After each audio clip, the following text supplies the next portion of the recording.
organizzato dall'Anci Veneto, l'associazione che rappresenta i sindaci della regione.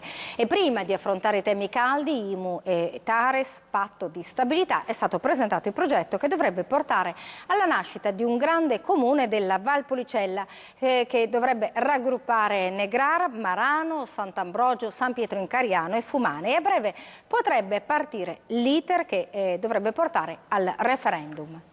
È qualcosa in più di una semplice idea.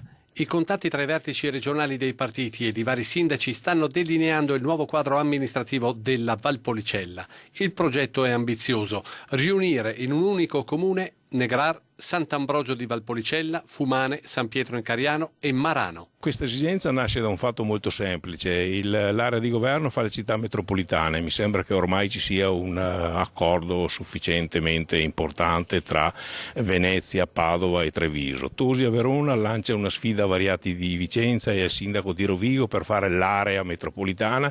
I comuni restano di 3-5 mila abitanti, mi sembra strano. La Valpolicella tenta questa grande sfida. Della fusione tra i 5 comuni della Valpolicella si è parlato a Sant'Ambrogio di Valpolicella, dove si è tenuto un incontro dell'Anci Veneto, l'associazione che rappresenta i primi cittadini. Incontro che ha visto la presenza del sottosegretario all'economia Alberto Giorgetti, che non ha mancato di esprimere il proprio apprezzamento su questa iniziativa. Mi pare un passaggio molto intelligente, importante, un atto coraggioso. Non è semplice dover rinunciare comunque al proprio campanile. Il fatto che si vogliano mettere assieme delle opportunità di servizio per i cittadini è un fatto molto positivo. Credo che debba rappresentare anche un esempio su chiave regionale questo. Nel corso dell'incontro con il sottosegretario, il presidente Anci non ha mancato di ribadire i problemi che da tempo affliggono le amministrazioni cittadine, che ancora una volta chiedono di allentare la presa su IMU, TARES e patto di stabilità.